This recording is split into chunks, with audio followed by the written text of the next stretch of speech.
I thought I would talk to you guys about the Demon Sultan faction, which is now available at Quimbleys.com. So this is a new faction for Cthulhu Wars, and it does play off the existence of the previous Azathoth semi-faction. It wasn't really a faction, it was kind of a neutral monster you can get with other things along with it, and also the dire Azathoth figure, which looked like this, except it was gray, and which had its own abilities. But this is a whole faction where you actually get to play Azathoth, and of course Azathoth's feature in the mythos is that it's blind, it's an idiot, it's insane, only a madman would worship it because it's raw chaos. So the cultists for this faction are little guys in straitjackets with a sort of like a little banner that has a skull on it.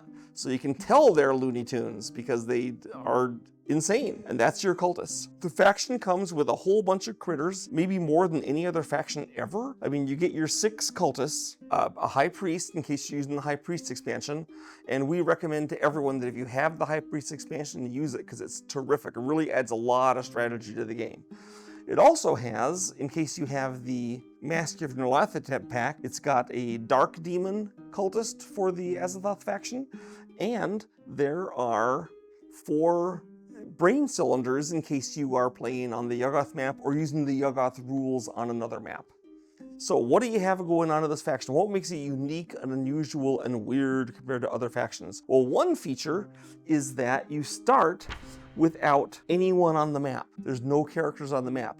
Now, as you may recall in the rules of Cthulhu Wars, if you have less than half as much power as someone else, your power is raised to half theirs. Well, since you have no one on the map, in theory, you have 0 power, so it's raised to 4. So you start with only 4 power. Every faction that doesn't have a glyph token printed on the map, which would be, for example, the Chochos, Yog-Sothoth, and so forth, they have to take their token, which I provided one in every game box, in their start area to mark it, because it's important to know where your start areas are. So your special ability is that you can choose an area that has no units from any faction, and you can put a cultist in that area for free. And the first area you do this in at the very start of the game, because it's the only action you can do, because you don't have anything else, becomes your start area, and you get to mark it with your little token. See, like everyone has. So you're weird because you are placing free units on the map. That's odd. The quicker the map fills up with units and stuff, the less you can do that because you can only do it in an empty area. Now, of course, once you have characters in play, you can recruit cultists the ordinary way. And you can build gates the ordinary way. And the way you build gates is the same as normal, except that, well, we'll get into the exceptions of that in a minute. So let's talk about all the units you get. You have 3 great old ones. You have Azathoth, the Thesis. You have Azathoth, the Antithesis. These are all avatars of Azathoth. And you have Azathoth, the Synthesis, the ultimate Azathoth. In addition, you have larvae of Azathoth larvae of the Outer Gods, and they come in 3 shapes. 2 of them are shaped like Azathoth Thesis, 2 of them are shaped sort of like Azathoth Synthesis. In addition, you have 3 Chaos Gates. And these, you don't build them the normal way, we'll get into how you make them, but you can put a cultist on them and they control the Chaos Gate. You can even put your High Priest on it, and I guess in keeping with the fact that they're whack-looking gates, the High Priest kind of is tilted. You know, he doesn't really fit straight on, but he fits. And he can hold the gate, so you have the Chaos Gates. You, of course, have 6 spellbooks like every faction. Because we have 3 Great Old Ones and all this extra stuff going on, we have a special Great Old One chart, which is separate from your regular chart, because we just couldn't fit everything on one sheet. So, you know, you have 2 sheets. To summon a Great Old One, you have to do it in order. You can't summon Azathoth Antithesis until at some time during the game you've summoned Azathoth Thesis. Now, you don't have to have Azathoth Thesis in play when you summon Antithesis, you just have to have done it. And you can keep track of the fact you've done it because, of course, like every faction, one of the spellbook requirements is Awaken Avatar Thesis, so it's right on the sheet. And once you've done Azathoth Antithesis, later on you can do Azathoth Synthesis, and once you've got all 3, you can just summon any one of them if any of them get killed. Now, to summon one, you probably won't be surprised to learn that you have to have a monster of its type. So you have to have all the little baby monsters act exactly the same. same. They all are little monsters. They have an attack of 0 unless their pappy is on the map. And then they have an attack of 2. So when you first get one on the map, it has an attack of 0 because the dad's not there. It's a larva, right? So it grows up into an adult, like tadpoles become frogs. Now you may be thinking, this is a complicated faction. And you're right, this is one of the most complicated factions to understand, but once you do, it runs pretty smoothly and you're not overwhelmed because, like I said, you start with like nothing on the map, you just put things on. If you're wiped off the map, you just start putting them back on the map again, so it's a very forgiving faction. And we figure Cthulhu Wars has been around for 10 years now. People can handle a slightly more complex faction. It's not way more complex, you just have to balance things in your head and say, I see what I'm doing with this. So let's talk about how you summon these guys. So Azathoth Thesis, what you do to summon him, you simply take your Azathoth marker, not the one that's marking your start area, but like the other one, we gave you 2. You put it anywhere on the Doom track from 0 to 8. Then you pay power equal to where it is. So if it's at 8, you pay 8. If it's at 0, you pay 0. If it's at 2, you pay 2, and so forth. Now you may say, why wouldn't I always pay 2 or pay 0? And the answer is because the combat of Azathoth Thesis is equal to where the marker is. So if you paid 8, its combat is 8. So that's awesome. If you paid 0, its combat is 0, so that's not as awesome, but at least you have the Great Old One in play. Also, every other player either gets 1 power or you can choose 1 player to get 2 power, so you're kind of benefiting the enemies, because Azathoth isn't really a reliable god, he kind of helps everyone. Now, Azathoth Antithesis. Now, you've already got your power marker on the map. It's from somewhere from 0 to 8. When you summon Azathoth Antithesis, you pay power equal to 8 minus the Azathoth marker. So if you set it to 8 with Thesis, then it costs 0 to summon Antithesis. But, you know, it costs 8 to summon the original guy. If you put it at 0 for Thesis, then he will cost you 8. And his combat is 8 minus the Azathoth markers. So if you want to be kind of balanced, you could do 4 for each, and then each have a combat of 4. You can do whatever you want, but the point is they're like opposites. Every other player either gets a Doom or you choose 1 player to get an Elder Sign. And usually what you want to do is choose 1 guy to get an Elder Sign, just like in the previous example of Azathoth Thesis. You want to choose 1 guy to get 2 power rather than give everyone 1 power. But sometimes the game is set up that you really don't want to give 1 guy 2 power, so whatever. Your final Great Old One, Azathoth Synthesis, he always costs 8 power. You don't have a choice. And then you roll the Azathoth die, which gives you a number from like 3 to 8. Then all the other players have 2 minutes to decide how to collectively lose that much power or Doom. Like if it was, say it was 6, they could give up like 4 power and 2 Doom, or 2 power and 4 Doom, and they could discuss it. But here's the critical thing.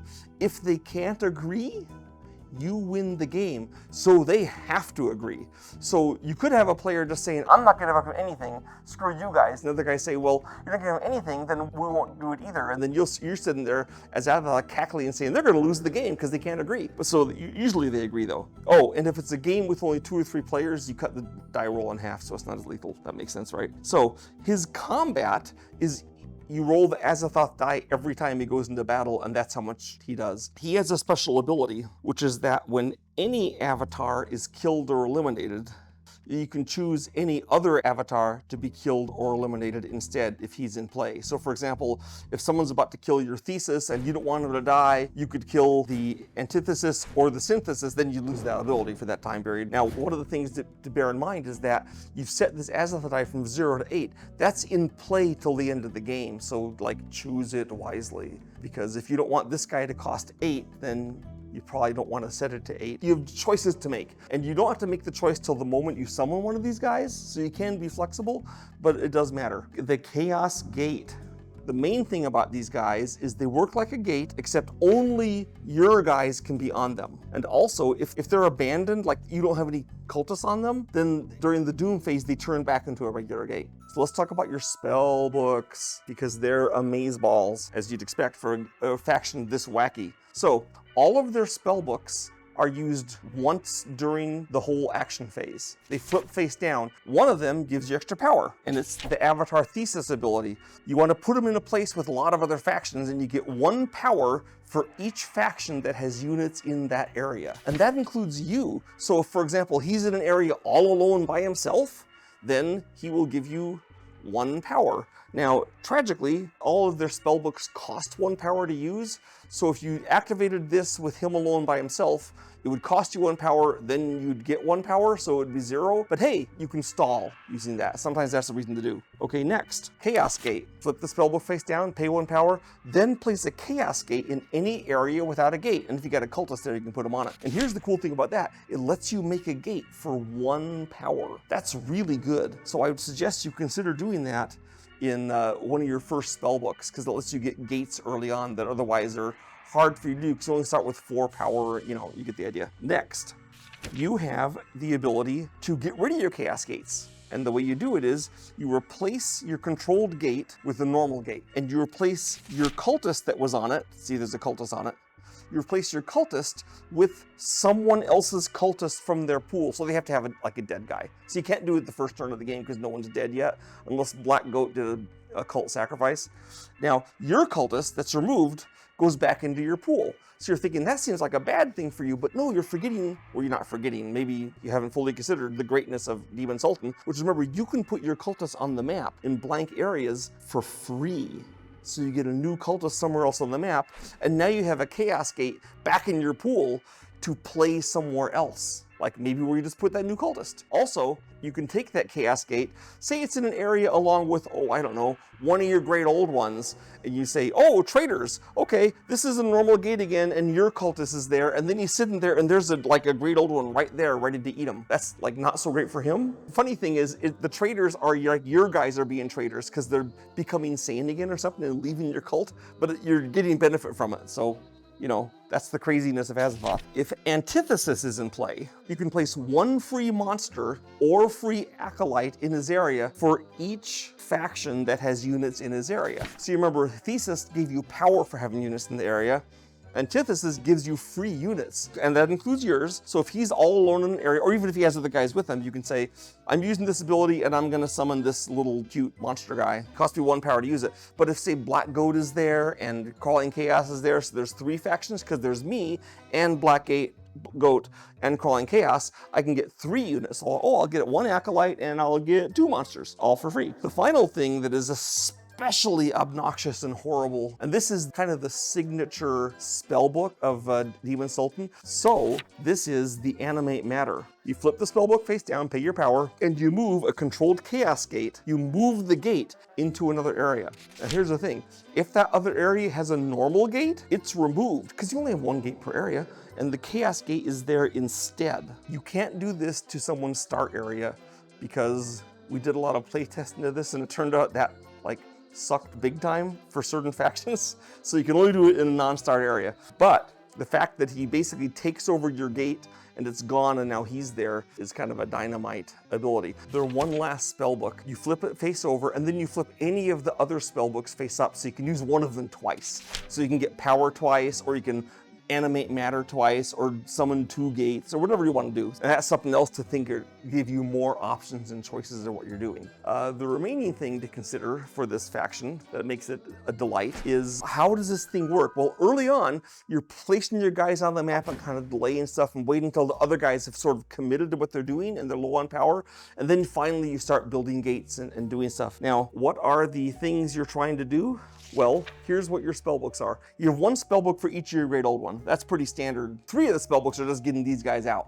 So you're probably not going to get this one till late in the game. Another one is have all 3 types of larvae. You get 1 of each out, you get a spellbook. A third is, there has to be an abandoned gate. Now, it's abandoned gates. If you played the game, you're probably aware abandoned gates aren't that common, but they're more common with this guy because of the Traitors ability, because he can turn his gate into your gate with your dude on it, and then he just captures your hero, and like, there you are, there's an abandoned gate, unless someone else can get there, and no one else wants to go there because there's a huge hideous monster waiting there for them. Oh, by the way, just a little fun fact, Azathoth is the blind idiot god, so see that big knob in the middle there? That's not an eye, that's something else, because Azathoth is blind. Just be aware of that. The best painting I've ever seen of this, a guy painted that knob there, that orb, to look like there's stars and galaxies inside, and I think they're potential universes or futures besides ours. Anyway, so early on you're getting set up to get your spellbook, starting to get Chaos Gates on the map. Then in the middle game, you're working towards getting all of your your dudes out. And usually you can get this guy out early on if you don't spend too much. And then this guy, maybe the second or third, like the third turn, this guy comes near, usually only have him for like one turn at the end of the game. But he's pretty great, so it's nice. Plus, when he comes onto the map, it's actually an advantage to you that he comes in late. Because remember, when he appears, you're rolling the Azathoth die, and everyone has to argue over how they're gonna give up the power and the doom. And of course they can never, because it never works out evenly for the players. You get the idea, it becomes bad. Oh, you know what? Something slipped my mind, a very important fact. The Traitors thing, when you turn a gate into an enemy gate with their guy on it, you also get an Elder Sign. So, you know, there's an extra reason to do it. So you get an Elder Sign, you get an Abandoned Gate to get one of your Spellbooks. Pretty sweet. The final thing they have an action that during a Doom phase, you declare that every other player can choose if they get 1 power or 1 Doom. And you get everything they get. So like if 3 of the players each choose a power, you get 3 power. Because you got 1, right? If they choose, 2 of them get power, 1 of them gets Doom, you get 2 power, 1 Doom. So whatever they pick, you're getting advantage of it. And that's the easy spellbook to get in the early game, because this is basically the first Doom phase. You just trigger that, and then you go, hey, you got a spellbook. And you can pick, you know, something useful like the one that makes you put Chaos Gates. How good is that? Or maybe if you've got this guy out, the one that gives you power for having him on the map. One final thing, I'm going to confess, there was an error in production of this fine faction. And that was that instead of having Awaken Avatar Thesis, Awaken Avatar Antithesis, and Awaken Avatar Synthesis, they all say Awaken Avatar Thesis, but look, we've already solved it, because here are completely impossible to perceive stickers once they're placed on, and you can see right here that you can't tell. See? So we've already fixed our mistake, and I wish that all of the mistakes I've made in my entire life could be fixed as easily. The faction things look cool. They're not completely black. My original idea was they'd be completely black. The problem with completely black things is you can't see any detail whatsoever, and they just look like shadows. And because we have such cool detail on these things, which we'll show you maybe in another video, I want you to see them. So they're a very dark brown, and that gives us enough relief and highlights that we can actually tell what's going on. So if you're like a big goth fan, maybe they aren't quite gothy enough for you because they're brown instead of black, but tough. And that is Demon Sultan in all its amazing glory and abilities. Like every faction, you have powers no one else has, but they're really weird powers and really weird abilities. They're basically, the first time you play this, the other players are going to be so taken aback that you're going to have a lot of smack talk about your parentage and how much you suck as a human being. But then that's kind of what we want in Cthulhu Wars, isn't it? Subscribe to me, click for get notifications, and go to quimbleys.com to buy this awesome set with 24 plastic pieces in this. No other faction has anywhere near that. So this is like the most over-the-top faction in terms of these awesome pieces. And there's lots of detail on these if you're a painter. And if you're not a painter, there's still lots of detail on them. And you can see it when you have your hands on one. Take care.